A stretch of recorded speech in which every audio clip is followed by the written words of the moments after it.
LOST ENKI TV.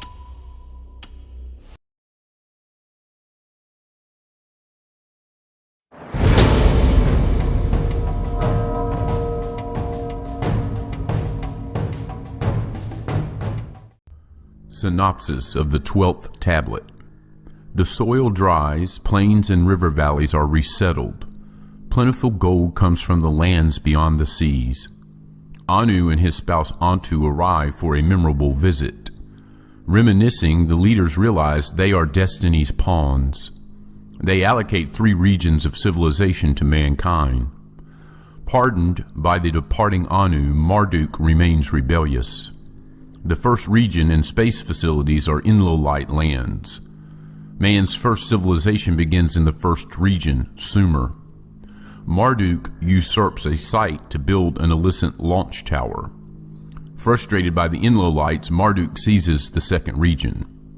He deposes and exiles Ningizida, Thoth, to distant lands. He declares himself Ra, supreme god, in a new religion. He introduces pharaonic reigns to mark a new civilization. Enlil assigns his son Ishkur to protect the metal sources.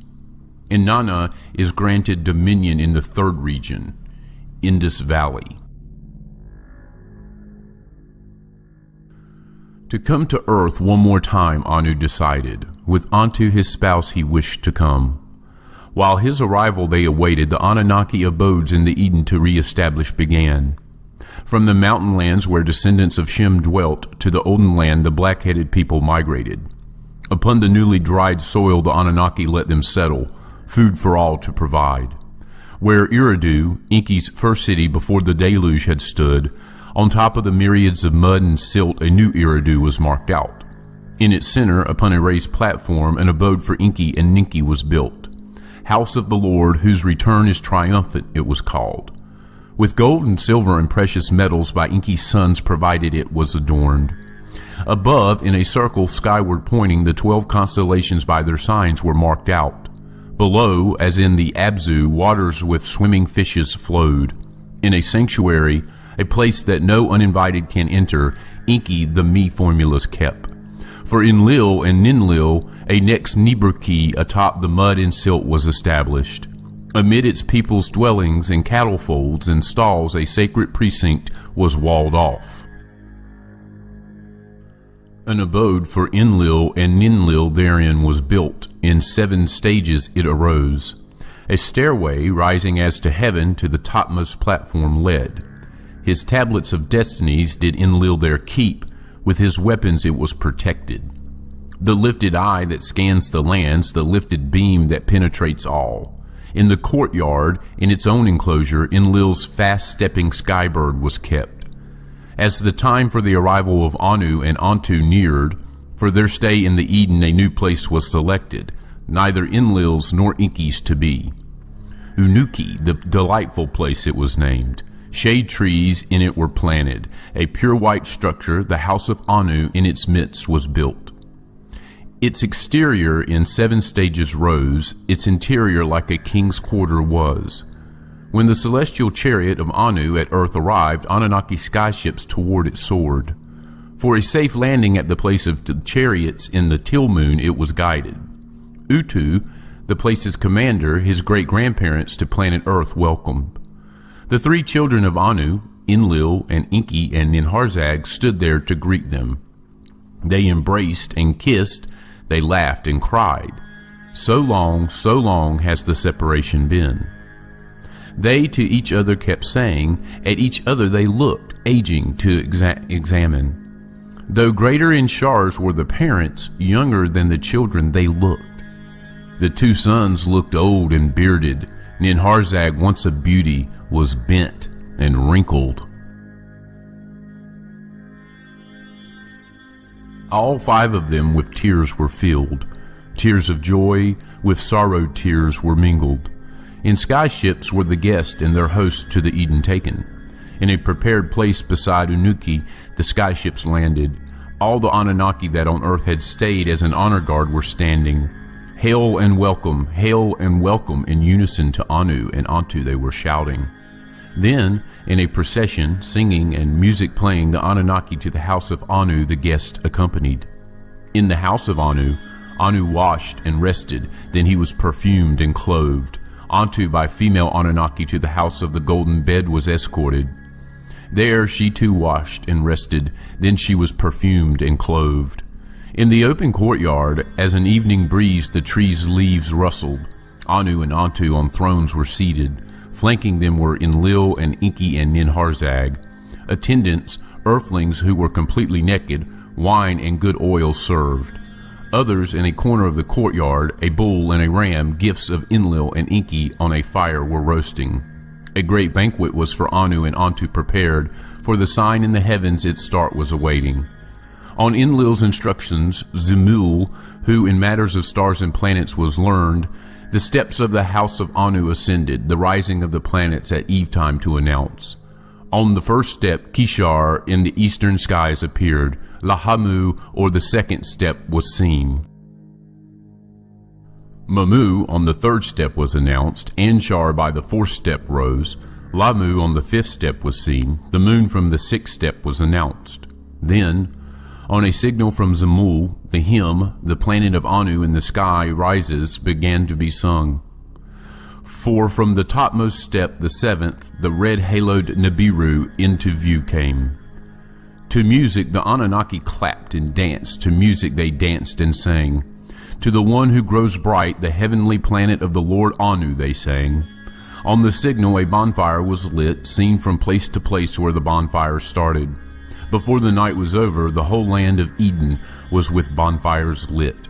After a meal of bull meat and ram meat, of fish and fowl, with wine and beer accompanied, Anu and Antu to their overnight quarters were accompanied. By Anu and Antu were all the Anunnaki thanked. For several earth days and nights Anu and Antu slept. On the sixth day his two sons and daughter Anu summoned. Of what had on earth transpired their accounts he heard, of the peace and the warfare he learned, of how the earthlings by the oath of Enlil to be wiped off had again proliferated Anu heard, of the gold discovery in the land beyond the oceans and the chariots placed there, Enlil to him revealed. It was then that of the dream and the tablet from Galzu Enki to his father told. By that was Anu greatly puzzled. A secret emissary by that name to earth by me was never sent. So did Anu to the three leaders say. Puzzled were Enki and Enlil. Baffled they at each other looked. On account of Galzu, Zazudra and the seed of life were saved, Enki said. On account of Galzu, on earth we remained, Enlil to his father said. The day to Nibiru you return, you shall die, so did Galzu to us say. Incredulous of that was Anu. The change of cycles indeed havoc did cause, but with elixirs cured it was. Whose emissary, if not yours, was Galzu, Enki, and Enlil in unison said?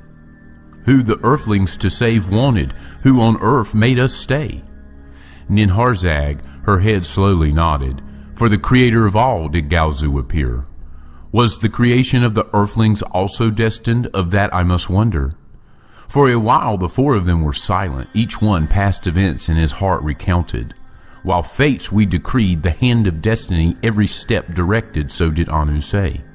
The will of the creator of all is clear to see. On earth and for earthlings only emissaries we are. The earth to the earthlings belongs. To preserve and advance them we were intended. If that is our mission here, let us accordingly act, so did Enki say. The great Anunnaki who the fates decree councils exchanged regarding the lands, to create civilized regions the great Anunnaki decided therein knowledge to mankind provide. Cities of man to establish, therein sacred precincts abodes for the Anunnaki create. Kingship as on Nibiru on earth establish, crown and scepter to a chosen man give. By him the word of the Anunnaki to the people convey, work and dexterity to enforce. In the sacred precincts a priesthood to establish, the Anunnaki as lofty lords to serve and worship. Secret knowledge to be taught, civilization to mankind convey. To create 4 regions, 3 for mankind, 1 restricted, the Anunnaki resolved. The first region in the olden Eden land to establish, for Enlil and his sons to dominate. The second region in the land of the two Narrows thereafter to follow, for Enki and his sons to lord. The third region, with the other two not mingling, in a distant land to Inanna grant. The fourth region, for the Anunnaki alone consecrated, the peninsula of the place of the chariots will be. Now, this is the account of Anu's journey to the lands beyond the oceans, and how in the first region for the Anunnaki cities were reestablished. Having the decision about the four region in mankind's civilizations made, Anu about his grandson Marduk inquired. I must see him again, to the leaders Anu said. Whether by Dumuzi and Ningizida to Nibiru inviting, Marduk's ire I myself have caused.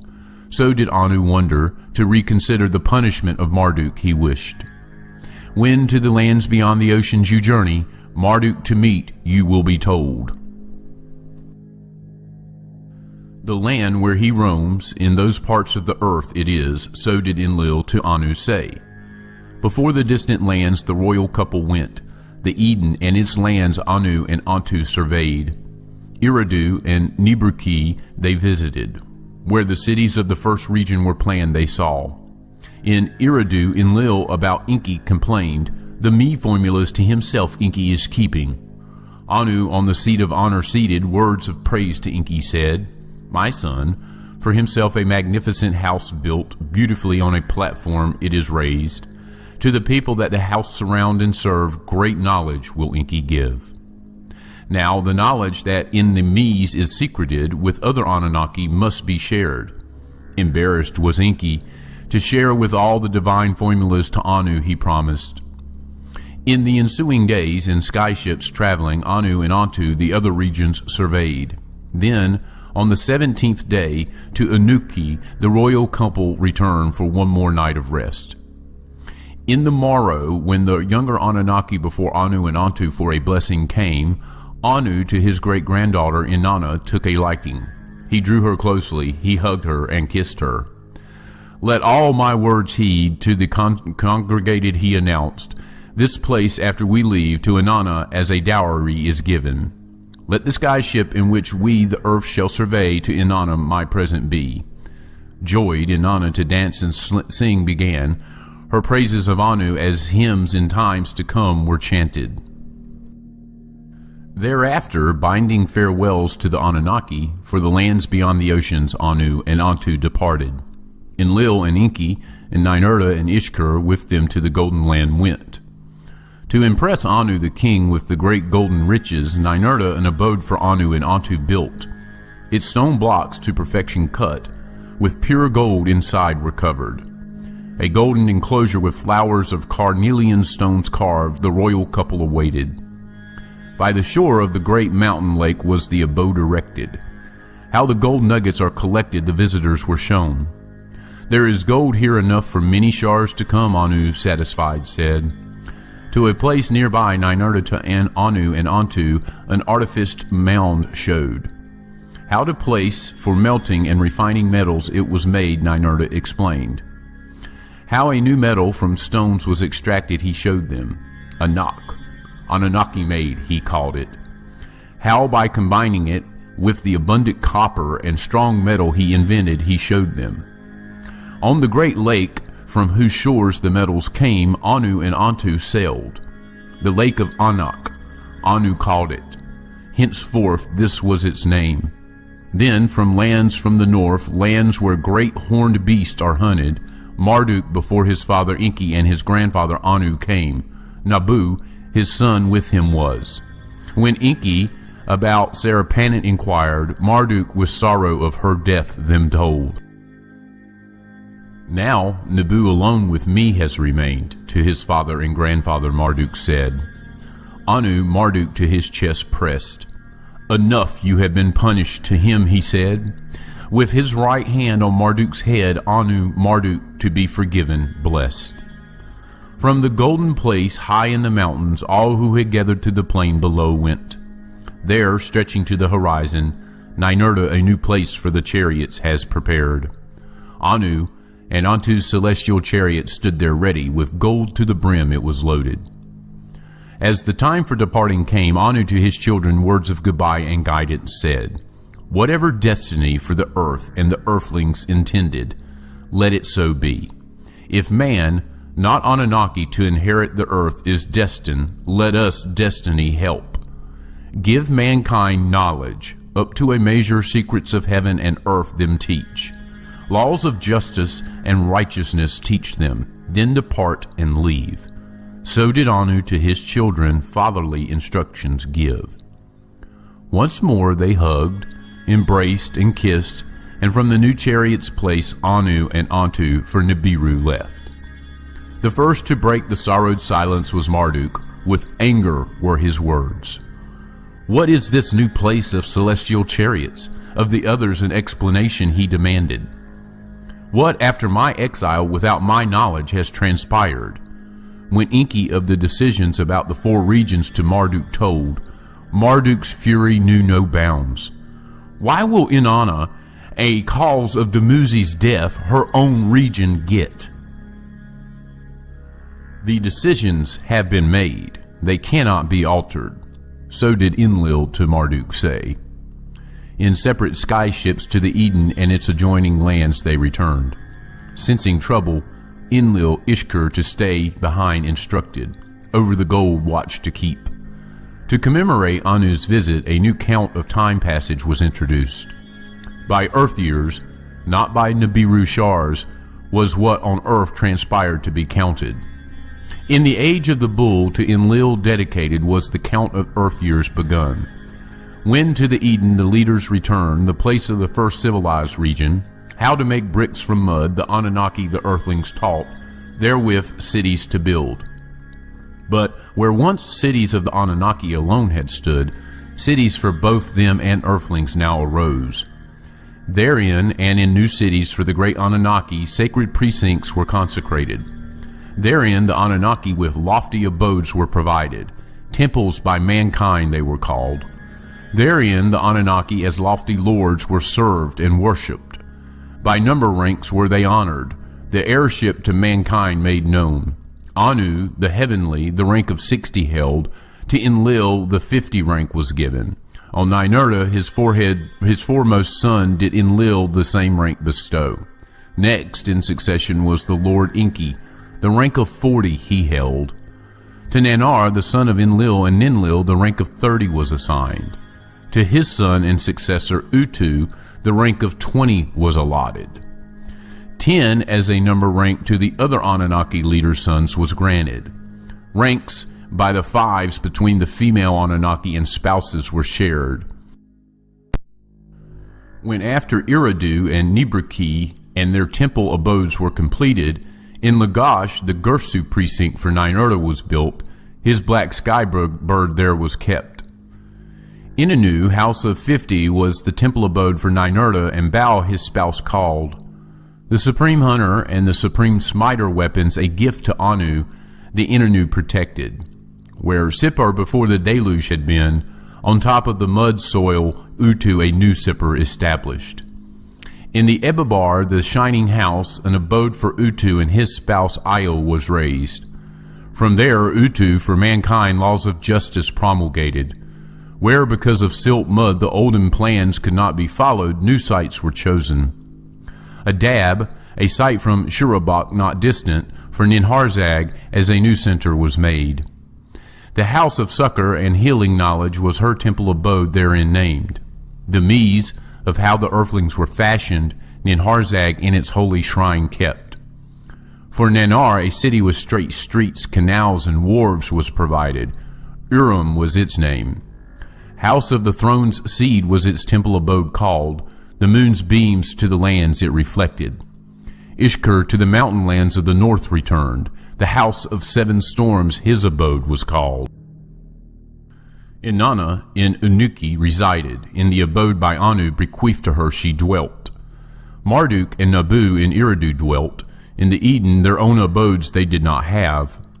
Now this is the account of the first city of men, and of kingship on earth, and how Marduk to build a tower schemed, and wherefore Inanna the Mies stole. In the first region, in the lands of Eden, and in the cities with precincts, By their Anunnaki lords, the earthlings' handiworks and crafts were taught. Before long were the fields irrigated, on canal and riverboats soon sailed. The sheepfolds and granaries were overflowing, prosperity the land filled. Ki-engi, land of the lofty watchers, the first region was called. Then, to let the black-headed people a city of their own possess, it was decided. Kishi, Scepter City it was called. In Kishi did the kingship of man begin. Therein, in consecrated soil, Anu and Enlil, the heavenly bright object, implanted. In it, Ninurta, the first king appointed. Mighty man was his royal title. To make it a center for civilized man, Ninurta to Eridu journeyed. The Me tablets that for kingship define formulas hold from Enki to obtain. Properly attired with respect, Ninurta Eridu entered. For the Me of kingship he asked. Enki, the Lord who all the Me's safeguards, 50 Me to Ninurta granted. In Kishi, where the black-headed people with numbers to calculate taught, heavenly Nasaba writing them taught, heavenly Ninkashi beer-making them showed. In Kishi, by Ninurta guided, kiln work and smithing proliferated. Wheeled wagons to male asses harnessed, craftily in Kishi first were fashioned. Laws of justice and righteous behavior in Kishi were promulgated. It was in Kishi that the people's hymns of praise to Ninurta composed. Of his heroic deeds and victories they sang, of his awe-inspiring black bird they chanted.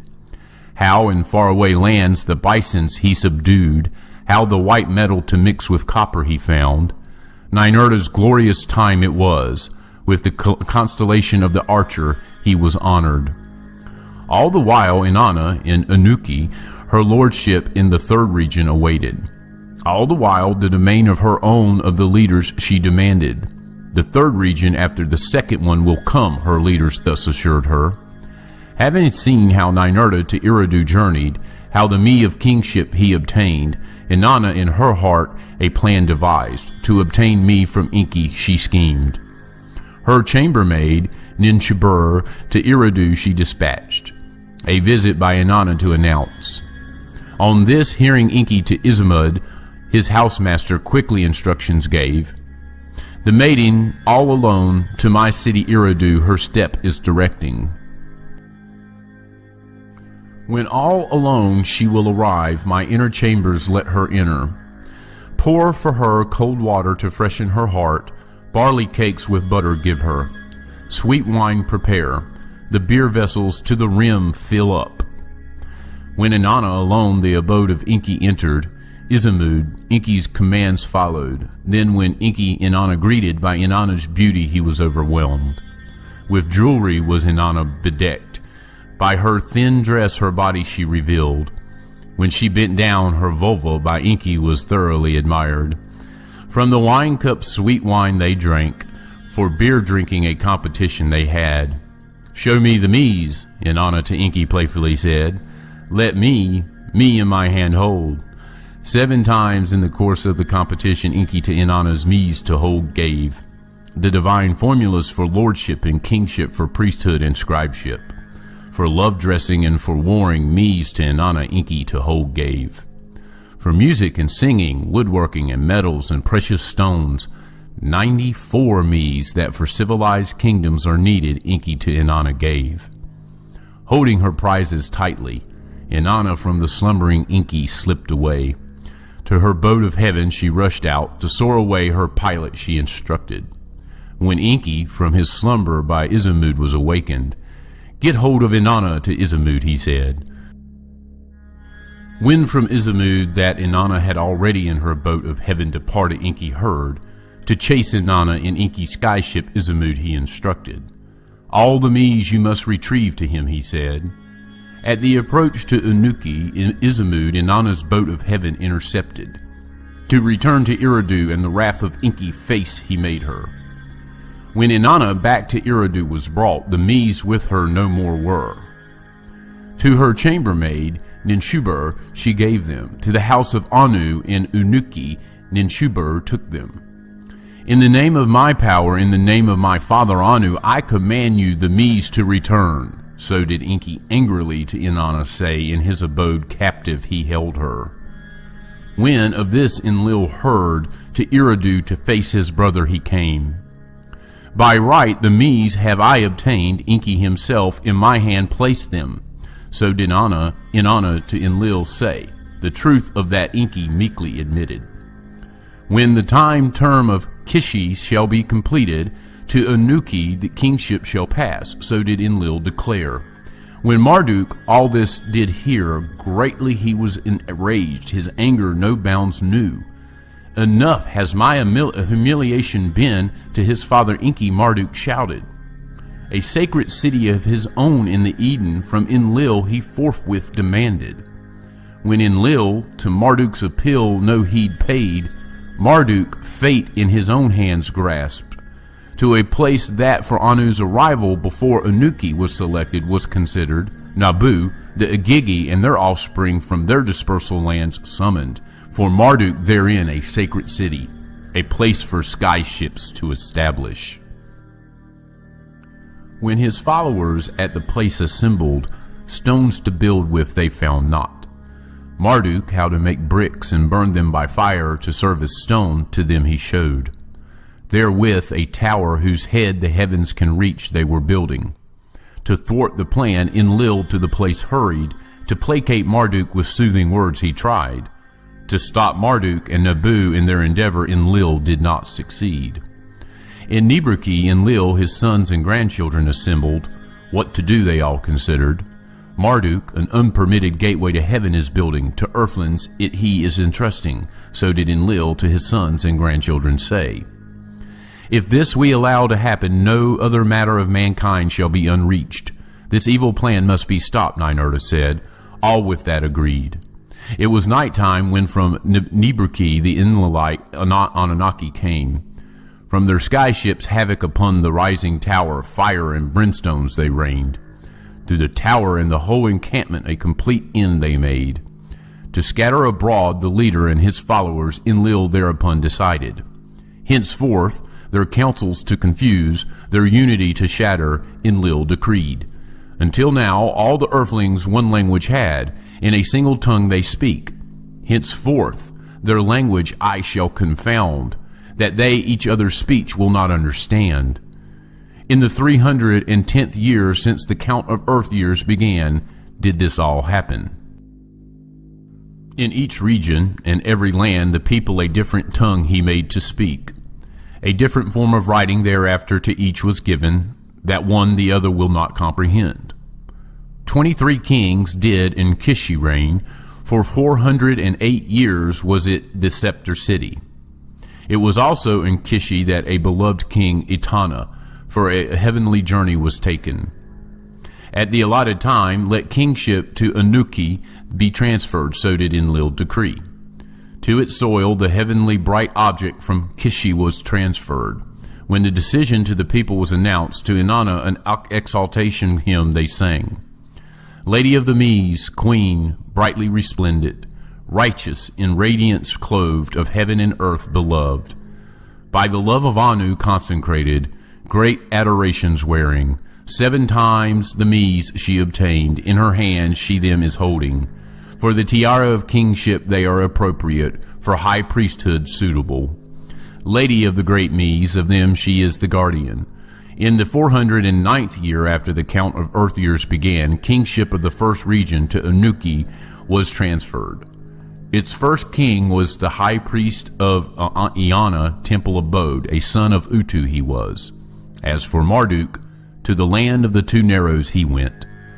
To be the master of the second region, once established, he expected. Now, this is the account of how the second and third regions were established, and how Ningizida was exiled and Anuki Arata threatened.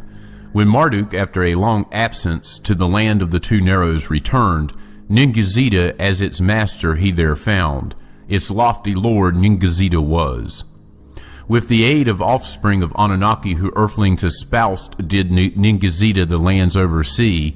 What Marduk had once planned and instructed by Ningizida was overturned. What is this that happened? Marduk of Ningizida to know demanded.